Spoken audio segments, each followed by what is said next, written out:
아니 걔 봤어? 진짜 잘생기지 않아? 아니 너무 괜찮더라고. 사진 봐봐. 아니 도대체 어디가? 너 눈 괜찮음?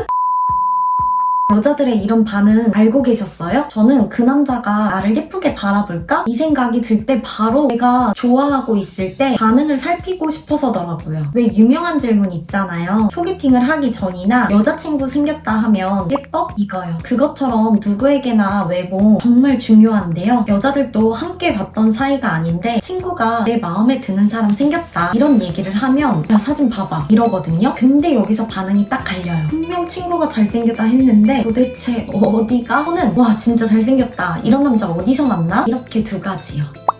오늘은 내 눈에 잘생긴 남자 봤을 때 여자 반응에 대해서 얘기를 나누려고 해요. 이번 얘기는 진짜 TV에 나오는 존잘? 노노. 현실 자각하고 있는 분들이 많기에 나하고 접점이 없는 이성에게 큰 에너지를 쏟지 않는 여성분들도 많아요. 이번 영상을 만들기로 하면서 다시 한번 제 주변에 있는 친구들 그리고 제 눈에 콩깍지로 잘생겼다 느끼고 썸이나 연애를 하게 되었던 남자들에 대해 어떤 반응을 했었지? 곰곰이 돌이켜봤어요. 분명 내 스타일이었기 때문에 그렇게 했던 건데 하면서요. 그리고 오늘 나누고 싶은 3가지가 생겼습니다. 첫 번째, 나의 정보를 넘겨준다. 2가지 경우를 볼 수 있어요. 이건 여자들이 관심 없는 척하는 이유를 설명하면서 얘기했던 부분인데요. 대부분 여자들은 관계를 중시하기에 혹여나 잘 안 되었을 때 내가 그 무리에 다시 돌아갈 수 있을 것인가? 이걸 생각해보게 되거든요. 그럼 함께 동호회를 하는 경우에 더욱이나 사회적인 시선이 부담돼서 사적인 영역을 넘어가지 못하는 경우가 많아요. 그런데 단체로 보여지는 것 외에 개인적인 연락처 등의 정보를 알려줬다? 이 말은 그 여자 눈에 내가 호감이다, 잘생겨 보인다로 볼 수 있어요. 얼마 전 친구가 동호회를 들어갔는데 오픈 톡방이라고 하더라고요. 그 안에 다들 멀티 프로필이라 메시지는 주고받는 게 가능한데 이상하게 연락 오는 남자들은 있었지만 내가 마음에 들었던 남자만큼은 연락이 안 오더라. 그래서 다음에 뒤풀이를 갔을 때 은근슬쩍 옆자리에 앉아서 얘기를 나누다가 연락처를 넘겨줬다는 얘기를 하더라고요. 이렇게요. 그 남자분이 키는 173 정도의 웃는 상이셨는데 지인이 보기에 본인 스타일이었던 거죠. 또 다른 예로는 요즘은 SNS를 보다가 마음에 들면 DM을 보내는 경우도 있죠. 아는 남사친 얘기였는데요. 키는 178 정도의 깔끔하게 생긴 스타일이에요. 이 친구는 워낙 말라서 몸을 키워보겠다며 헬스장을 다녔는데 어느 날 인스타그램에 좋아요를 누르고 댓글을 다는 사람이 나타났대요. 근데 알고 봤더니 같은 헬스장에 다니는 여자분이었고 공감대가 생기다 보니 서로 스토리에 공감을 하면서 간혹 인스타그램 DM을 하게 되었나봐요. 그러고 나서 여자분께서 먼저 만나자는 얘기를 했다고 하더라고요. 추후에 만나서 얘기를 들어보니까 너무 마음에 들어서 인스타그램 있는지 찾아보고 연락을 했다 얘기를 해주셨대요. 사실 인스타그램을 활발하게 하시면서 서로 메시지를 주고받는 분들도 계시지만 개인적인 일상을 올리시는 분들 중에 이렇게 안 하는 경우가 더 많다고 저는 보거든요. 근데 이 여자분은 분명 본인 눈에 남자분이 잘생겨 보이니 직접 연락처도 넘겨주고 하게 된 거죠. 2번째, 그냥 나 웃김. 이건 첫 만남보다는 2번째 만남부터 그리고 사석에서 둘이서 만난 경우의 리액션입니다. 몇 달 전 모임을 갔는데 와 이건 여자가 호감인데? 뭐지? 싶은 정도였는데요. 그 남자분이 하는 말마다 그냥 다 웃어요. 이 웃음이 진짜 웃겨서 하는 그런 거 말고 약간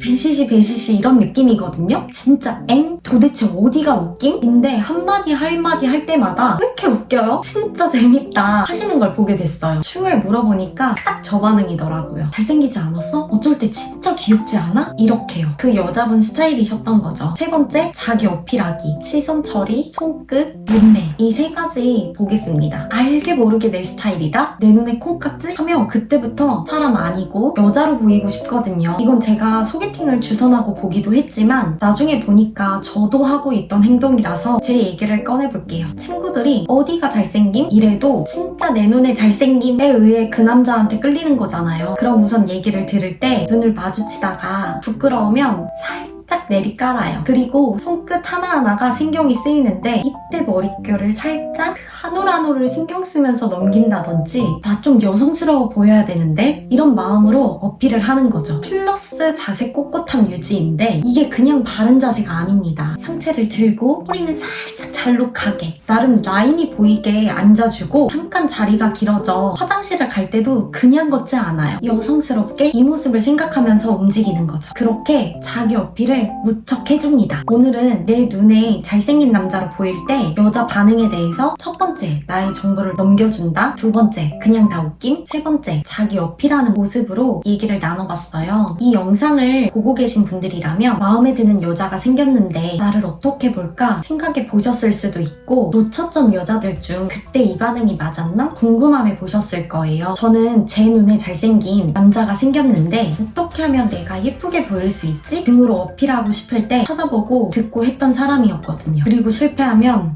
나 진짜 못났나 봐, 못생긴 것 같아 하는 건 물론 나 말고 모든 사람들이 다 예뻐 보이더라고요. 근데 이때 같은 고민을 하던 친구가 들려준 얘기가 있어요. 못생긴 마음이라는 문구를 보게 되었대요. 어떻게 보면 한없이 좋아지는 마음에, 또는 잘 보이고 싶은 마음에 복합적인 감정들이 뒤섞여버린 상태를 뜻하는데, 이런 걸 깨닫고 나니 내 자체의 불안감이구나 싶더라는 거예요. 이 친구는 제 눈에 키도 크고 외모도 예쁘장한 편에 인기도 있었거든요. 그런데 이런 감정을 가지고 있었다는 얘기를 해주는데 좀 놀랍더라고요. 그리고 누구에게나 예뻐 보여야 된다는 부담감부터 벗어 던져야겠구나 싶더래요. 내가 원하는 스타일이었어도 나를 예쁘게 보지 못하는 사람들이 있어도 그걸 중요한 척도로 삼지 않기로 했다는 얘기를 해주더라고요. 이런 얘기를 나누면서 드는 생각이, 사실 외모라는 건 상대적이기도 하고 또 나이에 따라서 변천사도 있기 마련이잖아요. 그런데 항상 어떻게 하면 잘생겨 보일까, 예뻐 보일까 마냥 사회적으로 보이는 평가잣대를 내가 부인하면서도 스스로 그 안에 넣고 있었던 거였구나 싶더라고요. 그리고 그 친구와 외모에 국한하면 한없이 못생긴 마음만 늘어난다, 그것보다는 매력을 뿜어낼 줄 아는 사람이 되자 라는 얘기를 나눴어요. 그렇게 나를 다시 돌아보고 외모를 가꾸더라도 스스로 나 자체를 예쁘게 가꾸고 싶어서인지가 기준이 되더라고요. 그리고 났더니 만나는 사람들이 더 예뻐졌다 라는 얘기를 한대요. 그렇듯 지금 못생긴 마음을 가지고 있는 분들이라면 상대적인 외모에 따라서 내 외모가 잘생겼을까? 이런 마음의 척도를 따지기보다 내 스스로 쓰다듬어주고 매력을 찾아가 보셨으면 좋겠어요. 오늘도 제 영상 봐주신 분들이 내 스스로 마음을 채우면서 새로운 설렘을 찾으실 거라 믿어요. 구독과 좋아요 잊지 마세요. 안녕.